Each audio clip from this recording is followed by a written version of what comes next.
जिस वर्ष में सावरकर जी को 2 जन्मों के कारावास की सजा हुई, वो वर्ष कौन सा था? 1910। और जाके चेक करिए 1910 में कांग्रेस का अध्यक्ष कौन था? विलियम वैटनबर्न, ब्रिटिश सरकार का सेक्रेटरी। आप तो मातहत हैं, ब्रिटिश सरकार के बाबू के नीचे खड़े हुए हैं। और रही बात इसकी लेटर लिखने की, तो राहुल गांधी जी देख लें, उनके बहुत बड़े बड़े नेताओं ने, बहुत बड़े बड़े, मैं नाम लेके किसी का मूर्ति भंजन नहीं करना चाहता, वायसराय को लिखा है feel obliged to be your most obedient servant. उन्होंने ब्रिटिश क्राउन को लिखा है, राजकुमार को, I beg to be your most obedient servant, मैं याचना करता हूं कि आपका वफादार सेवक बना रहूं। और दूसरी बात यह बताइए, ब्रिटिश क्राउन के प्रति निष्ठा की शपथ किसने ली? नेहरू जी 15 अगस्त 47 को नहीं प्रधानमंत्री बने थे, कैबिनेट मिशन प्लान के तहत 2 सितंबर 1946 को बने थे।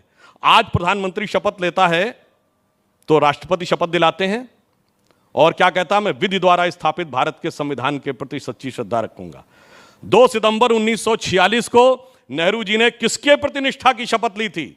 जब माउंटबेटन ने उनको शपथ दिलाई थी, ब्रिटिश क्राउन के प्रति निष्ठा की शपथ ली। यूनियन जैक झंडा था, तिरंगा लेकिन नहीं जैसा था। जैसा सुमेरा भी जानने की कोशिश कर रही थी कि ये सिलसिला आखिर कहां जाकर रुकेगा, क्योंकि आप लोग कहते हैं कि भाई पंडित जवाहरलाल नेहरू की मंशा को पूरा करने के लिए इतिहास को अलग तरीके से लिखा गया। बार बार होता है इसका जिक्र कि बाएं हाथ से लिखा गया इतिहास, यानी वामपंथी इतिहासकारों ने कुछ अलग ही इतिहास पढ़ा दिया हमारी एक पूरी की पूरी जनरेशन को। तो क्या इतिहास को, हिस्ट्री को रीराइट करने की तैयारी है?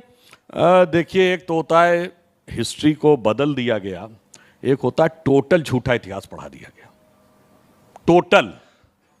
इसलिए हम ये कहना चाहते हैं, बताइए वो स्वतंत्र वीर सावरकर जिनको अंडमान की जेल में रखा गया, कोल्हू में बैल की जगह पेड़ दिया गया, वो तो स्वतंत्रता की लड़ाई नहीं लड़ रहे थे, जिनके लिए अंग्रेजों ने कहा इसको नहीं छोड़ना है, ये बहुत बड़ा खतरा है, और जो जेल में रह रहे थे, जलवाए जलाल से रह रहे थे, खाने पीने की सुविधा थी, इतना ही नहीं किताब लिखने के लिए सेक्रेटरी भी था और वॉलीबॉल खेलने की भी सुविधाएं थीं, जिनके लिए अकबर इलाहाबादी ने लिखा था, कौम के गम में खाते हैं डिनर हुक्काम के साथ, रंज लीडर को है बहुत मगर आराम के साथ, और जिनके वायसराय के परिवार के साथ अत्यंत मधुर संबंध थे। 1948 में शिमला में छुट्टी मनाने गए थे, आफ्टर इंडिपेंडेंस छुट्टी मनाने शिमला में, वो लड़ाई लड़ रहे थे, और जो संघर्ष कर रहे थे वो लड़ाई नहीं लड़ रहे थे। इस पर तो मुझे वही लाइन ध्यान आती है, वो जब आज क्रेडिट लेने की कोशिश करते हैं कि भाई कि नौरंग ये सियासते दौरा तो देखिए कि मंजिल मिली उन्हीं को जो शरीके सफर न थे। तो फिर अब सही इतिहास कैसे पढ़ाया जाएगा, क्योंकि ये तो जो अभी तक पढ़ाया गया बिल्कुल गलत पढ़ाया गया। देखिए, मैं सिर्फ एक कोट करता हूं, वीएस नायपॉल बहुत बड़े विचारक हुए हैं, राइटर हुए हैं, जिनको नोबेल पुरस्कार मिला 2003 में। उन्होंने एक किताब लिखी, इंडिया ए वुंडेड सिविलाइजेशन।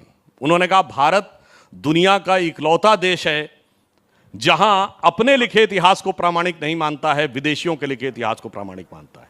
और कहता है उससे भी बुरा यह है जो विदेशियों में भी उन विदेशियों के लिखे इतिहास को प्रामाणिक नहीं मानता जो इसके दुश्मन रहे, नहीं रहे, जो इसके दुश्मन रहे, जिन्होंने इस पे हुकूमत की, उन्हीं के लिखे इतिहास को प्रामाणिक मानता है। ऐसा विचित्र देश हमने कहीं नहीं देखा होगा। उन्होंने उदाहरण दिया कि दुनिया में कहीं लड़ाई होती है 2 राजाओं में, तो एक ही को महान माना जाता है और दूसरे को नहीं, चाहे कोई जीते हारे।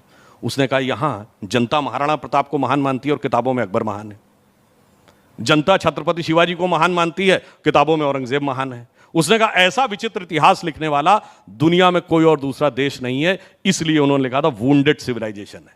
इसलिए हमें समझने की जरूरत है, और वो जो इतिहास के अनादिकाल से आज तक बची हुई एकमात्र सभ्यता है भारत, उसके साथ ये स्थिति हुई। नहीं, लेकिन आज़ादी की लड़ाई में हमारे जो नायक हैं उनका जो भी योगदान रहा, उन्होंने अपने अपने हिसाब से योगदान दिया, अपने अपने वक्त की परिस्थितियों के हिसाब से अपना योगदान दिया। लेकिन आज आपसी राजनीति के चलते हो ये रहा है कि वीर सावरकर को मानने वाले, उनमें आस्था रखने वाले, पंडित नेहरू में आस्था रखने वाले, उनके योगदान को बहुत बड़ा मानने वाले, एक तरह का बंटवारा हमें नजर आ रहा है। बीजेपी और कांग्रेस की आपसी सियासत में, महापुरुषों में ये बंटवारा क्यों?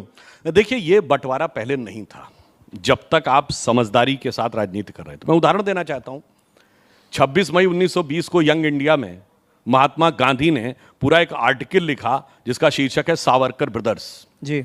और उसमें उन्होंने लिखा कि बहुत आश्चर्य की बात है कि इतने महीने गुजर जाने के बाद भी क्षमादान सबको मिल गया है, परंतु इनको नहीं दिया जा रहा है। इनमें से एक, ये गांधी जी के वर्ड हैं, विनायक सावरकर से मैं लंदन में मिला, मेरी नजर में वो बुद्धिमान, बहादुर, चतुर और देशभक्त हैं। ये गांधी ने लिखा है, बहादुर, चतुर और देशभक्त हैं। और आगे उन्होंने क्या लिखा, ब्रिटिश साम्राज्य की बुराइयों को उन्होंने मुझसे कहीं पहले समझ लिया था। मगर ये गांधी को तो समझ में आया, राहुल गांधी को नहीं समझ में आया, तो इसके लिए हम क्या कर सकते। मोदी जी ने सत्ता में आने के बाद सभी महापुरुषों को समान रूप से सम्मान दिया है। सरदार पटेल की सबसे बड़ी भव्य मूर्ति बनाई उन्होंने। गांधी जी का 150वां जो वर्ष था, पूरे धूमधाम के साथ, पूरे सम्मान के साथ मनाया गया। गांधी जी की खादी की जो बिक्री थी वो बहुत ज़बरदस्त तरीके से बढ़ी। अरे हमने अनेक लोगों को वो दिया। अब ये बताइए, एससी ज़मीर और तरुण गोगोई हमारी पार्टी के थे, उनको भी सम्मान दिया है, सिविलियन अवार्ड्स दिए हैं। तो ईमानदारी के साथ हम सबका सम्मान करते हैं, परंतु समस्या तब आती है जब किसी दूसरे के मन में, अब सरदार साहब की बात करते हैं, सरदार साहब की मृत्यु हुई 1950 में, बताए कांग्रेस उसने, जब तक गुजरात बना 1960 में, तब तक एक योजना, एक संस्थान, एक कोई चीज जो सरदार साहब के नाम पे हो। चलिए दूसरी बात कहता हूं, 2014 या भारतीय जनता पार्टी के राइज 90 के दशक से पहले कांग्रेस के किसी अधिवेशन में बैकग्राउंड में सरदार साहब की फोटो दिखाई है? कहीं नहीं, जीरो। तब समस्या आती है। और यह भी बात कहना चाहता हूं, जब मैंने कहा ना कि सितंबर 46 में प्राइम मिनिस्टर बने थे, तो अगस्त 46 में कांग्रेस की बैठक होती है जिसमें सारी प्रदेश कमेटियों से नाम मांगे जाते हैं कि प्रधानमंत्री के लिए कौन होना चाहिए। एक वोट पट्टाभी सीतारमैया को, एक या दो वोट जेबी कृपलानी को, शेष सारे वोट सरदार पटेल को, सारे वोट सरदार पटेल को। And with due respect to him, Nehru ji को 0 वोट। अब 0 वोट पाके कोई प्रधानमंत्री बन जाए और सारे वोट पाके कोई किनारे रह जाए, उनको हक है बोलने, उसके बाद उसके नाम पर कुछ लिखा ना जाए। अच्छा, और ये मैं कोट भी कर रहा हूं, ऐसा नहीं, India from Curzon to Nehru and thereafter by Durgadas, सारा पढ़ लीजिए। ठीक है, आपकी पूरा उस मीटिंग का आपकी याददाश्त तो खैर गजब की है, ये तो हम सब मानते हैं। लेकिन इस बार मुझे लगता है राहुल गांधी एक लाइन आगे बढ़े हैं। ये माफी का जिक्र तो इससे पहले भी वो कई बार कर चुके हैं, लेकिन इस बार उन्होंने कहा कि भाई देखिए, गांधी, नेहरू, पटेल भी सालों तक जेल में रहे, लेकिन उन्होंने कभी माफीनामे की चिट्ठी पर साइन नहीं किया, और वीर सावरकर ने साइन करके गांधी, नेहरू, पटेल को धोखा दिया। एक लाइन वो और आगे बढ़ गए। मुझे लगता है थोड़ी उनको अपने पार्टी छोड़िए परिवार की जानकारी नहीं है। आपको पता है बगैर माफी मांगे किसी की सजा माफ हो गई हो? शायद आप लोगों को न ध्यान हो तो मैं बता देना चाहता हूं, वो नेहरू जी थे 1923 नाभा में।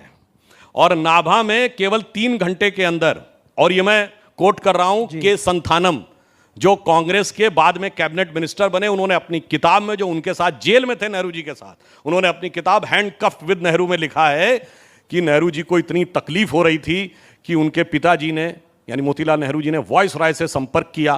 3 दिन लग गए और उसके बाद हमें जेल में खाना और फल भी मिलने लगे, हमारे कपड़े धुलने के लिए नौकर भी आ गया, हमें अनेक प्रकार की सुविधाएं मिलने लगी। इसके बाद कोर्ट ने नेहरू जी को 2 साल की सजा सुनाई।